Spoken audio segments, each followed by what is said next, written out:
5N. Quiero preguntarle, en esta noche tan especial, por supuesto, cuáles son las sensaciones que tiene, cuáles son las percepciones, los sentimientos que en este momento quizás lo rodean. Y en todo caso, a ver si podemos repensarnos en algún punto, quizás ligados, y esta es una pregunta, a, uno podría decir, una sensación de malestar, de angustia, algo que tenga que ver con una contradicción interna, una fricción que de alguna manera haga allí algún tipo de resistencia. ¿Cuáles son y en todo caso en qué medida uno podría considerarse en función de esto que le digo, ¿no? De esa especie de fricción, de contradicciones que muchas veces terminamos sedimentando y acumulando? La pregunta es si uno puede considerarse un extraño de su propia vida, una especie de extranjero, cursando una extranjería, si usted quiere, de lo que son los elementos que consideramos más familiares a nuestra propia existencia. Todos nos hacemos una especie de composición de lugar en nuestra vida y en nuestra cotidianeidad. La pregunta es en qué momento, bueno, quizás quedamos afuera un poco de eso que hemos ido ganando a lo largo del tiempo, esas especies de pequeñas certidumbres de las cuales está hecha sin ninguna duda también nuestra vida. Y por último, déjeme interrogarlo en función de las posibilidades, de la salida. Siempre que trazamos un escenario complejo como es el que atravesamos en este momento, estamos en el medio de una crisis, yo diría, de variada intensidad, pero muy heterogénea. Siempre trazamos también algún tipo de camino de salida, abrimos una ventana y en este caso lo que quiero preguntarle es, bueno, ¿cuáles son esos derroteros, esas vías que potencialmente podrían conectarnos con alguien que al lado nuestro, con ese otro, que le está pasando exactamente lo mismo? Bueno, ¿qué deberíamos construir con ese otro? Es la pregunta. ¿Cuáles son las herramientas o los elementos que quizás nos sirven eventualmente en esa construcción colectiva para modificar aquello que nos genera esa contradicción, esas fricciones, ese desaliento, ese malestar? Digo, existe una posibilidad, existe una herramienta y en todo caso, ¿cuál es esa herramienta? Quien lo trabajó de una forma magistral, quien le puso carnadura, le damos la bienvenida esta noche al genial escritor Antonio Di Benedetto. Antonio Di Benedetto, un periodista, un escritor, nacido allá por el año 1922, fallecido en el año 1986. Le pido que retenga un poco las fechas porque son importantes, ¿no?, en la vida de Di Benedetto. Este escritor, periodista, que llegó a subdirector del diario Los Andes, lo digo porque ocupaba ese rol yo diría con un orgullo realmente importante. Fue un gran defensor del periodismo libre y en ese contexto, bueno, concibió lo que es una especie de trilogía, un tótem sagrado en la literatura argentina, como es Sama, Los Suicidas y El Silenciero. Del Silenciero vamos a hablar esta noche, El Silenciero publicado en el año 1964. Pero antes déjeme decirle algo más de Di Benedetto, una especie de nota al pie importantísima. Porque Di Benedetto no solo fue un gran intelectual, fue también un escritor secuestrado por la última dictadura cívico-militar, fue encarcelado en el año 1976, el 24 de marzo, recién arrancada la última dictadura cívico-militar. Fue devuelto a su familia, a sus amigos en el año 1977, algunos meses después. Y en todo caso lo que vino en la vida de Benedetto después fue el exilio. Marchó a Francia, marchó a España, vivió 6 años en Madrid y regresó en 1983 con el retorno de la democracia. Va a morir 3 años después Di Benedetto.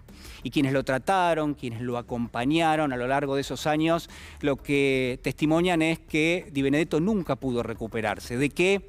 Bueno, de ese secuestro. ¿De qué? De la experiencia de la tortura y sobre todo de los simulacros de fusilamiento que tuvo que atravesar. De eso algo queda en su literatura tardía, pero sobre todas las cosas lo que hay que marcar es que este es un cuadro completo. Esto es parte también de nuestra historia, de nuestra literatura, tiene un peso propio, tiene una densidad y una carnadura que es importante siempre marcar. Nos metemos de lleno en El Silenciero. El año 64 ve la publicación de esta novela que, si uno fuera sintético en torno al argumento, y en este caso vamos a tratar de serlo, cuenta la vida, la existencia, el derrotero, el camino de un muchacho. Di Benedetto no le pone un nombre. pero es una primera persona que nos narra lo que le está sucediendo. Di Benedetto va a decir, bueno, esta novela podría tener lugar en cualquier ciudad latinoamericana a partir de la década del 50, bueno, en este caso obviamente del siglo pasado, y entendemos que ese muchacho pudo ser quizás una especie de alter ego del propio Di Benedetto porque coincide en la fecha. Estamos hablando de alguien que tenía 25 o 30 años en esta especie de historia que va a marcar el genial escritor, y donde la base fundamental es esta: este muchacho quiere escribir una novela, quiere escribir, quiere enhebrar una obra de ficción, pero no puede hacerlo, y a lo largo de la historia no va a poder hacerlo. Y uno se pregunta, bueno, ¿pero por qué? Bueno, porque los ruidos lo molestan, porque los sonidos lo van acompañando primero, van conviviendo con él, pero empiezan a molestarlo de una forma realmente notable. La historia casi se encadena magistralmente, porque primero es un detalle doméstico en el arranque de la historia. Di Benedetto planta ese personaje está en el patio de la casa de su mamá, están conversando con su madre y de pronto le dice, bueno, ¿qué son esos sonidos que llegan de lejos? Y la madre le responde, bueno, es un taller mecánico que acaba de ser instalado, están golpeando lo que pareciera ser algún tipo de metal. Lo molesta un poco al personaje ese sonido, pero de alguna manera todo se recompone, hay una especie de convivencia con eso y nos metemos en la historia, y este personaje está enamorado de una muchacha que se llama Leila, pero también sale con otra que se llama Nina, que es amiga de Leila. Nos enteramos de los pormenores de esas cuestiones. Nos parece una novela más. ¿Por qué? Bueno, porque habla de su trabajo de oficinista. Tiene un amigo en la oficina que se llama Besarión y habla con este hombre. También ese Besarión, ese personaje va a tomar un rol un poquito más protagónico hacia la segunda parte, pero pasan muchas cosas, se relaciona con su madre. Bueno, la verdad que hay un sinfín de detalles que marca una especie de entrada en la novela donde no pareciera nada demasiado importante, donde todo de alguna manera empieza a rozar lo cotidiano y lo regular, lo ordinario, si usted quiere. Hasta que en la segunda parte de la novela ya las cuestiones empiezan a tomar otro tenor. Por ejemplo, ya no hay tregua con respecto a los ruidos. Este personaje se ve íntimamente perseguido, casi uno lo podría decir angustiado, porque los ruidos lo invaden, cualquiera sea, desde un piano que suena a lo lejos, hay, por ejemplo, yo le decía, un taller mecánico, bueno, hay otros talleres mecánicos también, hay salones de baile. El personaje se va a ir mudando a lo largo de la historia, pero pareciera que no quieren dejarlo en paz. Cada vez que se muda, la expectativa se recrea, pero al mismo tiempo los sonidos, los ruidos, los estruendos, los fragores lo invaden tanto que empieza a angustiarse. Hay una especie de camino subterráneo donde los tormentos son muchos, donde cada una de las significaciones que tiene el sonido, y acá déjeme decirle algo, por ejemplo, un pequeño intervalo en esa historia, ¿no? Se va lejos, se va al campo, le parece que está rodeado de paz, le parece que empieza a buscar una especie de silencio inaugural, y en ese momento aparece el ruido desde una herrería en el medio del campo y lo invade y realmente lo vuelve loco. Hay varios registros importantísimos, interesantes en la historia. Le decía, esta búsqueda casi por contraste de lo que es el silencio. Alguien que es perseguido por los ruidos, que es atormentado por los ruidos, empieza a buscar el silencio, algo que se llama el silencio primordial. Pero también hay muchas otras cuestiones que son importantes marcar. Me parece que en ese contexto hay una especie de derrotero, yo le decía, de naufragio permanente. El personaje empieza a ser cada vez más consciente en la medida en que los tormentos crecen en función de esos ruidos, esos sonidos, que son ruidos cotidianos para todos nosotros, pero que para él significaban algún tipo de otra cosa, ¿no? Significaban una verdadera enfermedad, podríamos decir, un agobio, una especie de obsesión también que lo va marcando, y es entonces en ese contexto que quizás quiere buscar y echar mano a la ley, pero claro, la ley es la ley de los hombres, y la ley de los hombres no solo no le sirve al personaje, sino que además casi conspira, casi forma parte de ese laberinto de angustia que está trazando Di Benedetto en toda la historia. Claro, usted me va a decir, mire, me remite a Kafka, a ese Gregor Samsa para el cual todo era a contramano, me remite a Dostoyevsky. ¿Por qué? Bueno, porque en algún momento hasta el personaje mismo empieza a fantasear con la idea de un crimen o a fantasear con la idea de un delito que lo saque de esa verdadera pesadilla que está viviendo. Hay muchos elementos, yo le decía, hay muchos elementos en la historia que son sumamente interesantes. Yo me quiero quedar con dos o tres que a mí me parecen fundamentales. El primero es esa especie de sensación de sofocamiento. de angustia permanente, que lo cruza el personaje, que va ganando en intensidad hasta que se vuelve realmente, yo le diría, una situación totalmente fuera de alcance, hasta que de alguna manera ese personaje queda totalmente solitario, ¿no? Incluso la relación con su madre, la relación con su esposa se ve transformada, totalmente condicionada por esto que le está pasando.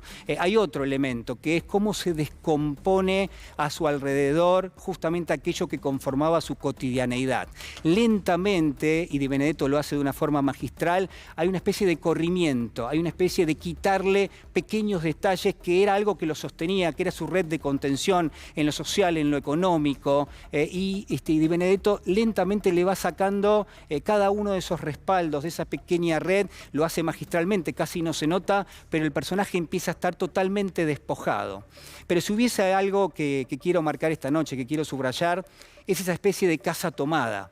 Es esa especie de desplazamiento que vive ese personaje. Le parece que todo está ocupado, le parece que ya no hay lugar por habitar. Le da la sensación de que donde ponga el ojo y donde ponga el oído, bueno, realmente el sufrimiento es enorme, que no tiene lugar, que no le queda una salida.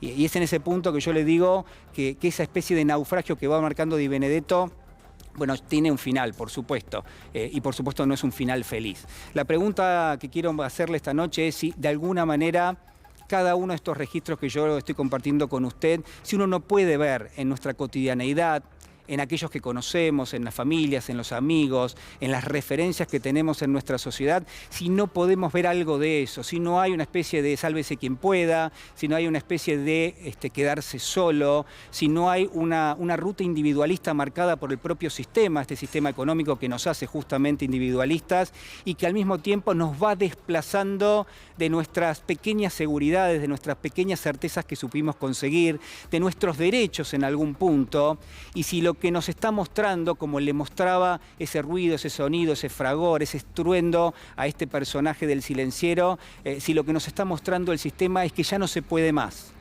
Que no vale la pena aspirar a algo distinto, que no vale la pena buscar alternativas, que no vale la pena, en todo caso, repensarnos en función de qué, de un elemento que nos saque de esta secuencia en la cual nos parece que estamos inmersos. Y quizás la respuesta sea por lo colectivo, como siempre le digo, la respuesta sea no como le pasa al silenciero, la respuesta sea por la política, por esa herramienta que quizás me conecta con el otro, con lo que le está pasando al otro y que de alguna manera nos posibilita quizás abrir una ventana, quizás trazar un camino de salida, o por lo menos pensarlo siquiera. En esta Argentina donde hay mayores niveles de desigualdad, donde hay menor inclusión, quizás podamos no ser tan extraños a nuestra propia vida, quizás podamos sernos tan extranjeros a nuestra propia existencia, quizás podamos volver a meternos en esas secuencias que supimos crear de derechos, de inclusión, de relacionamiento, las redes de contención que marcan las sociedades modernas y de las cuales muchas veces el sistema pareciera querer sacarnos, pareciera querer sacarnos.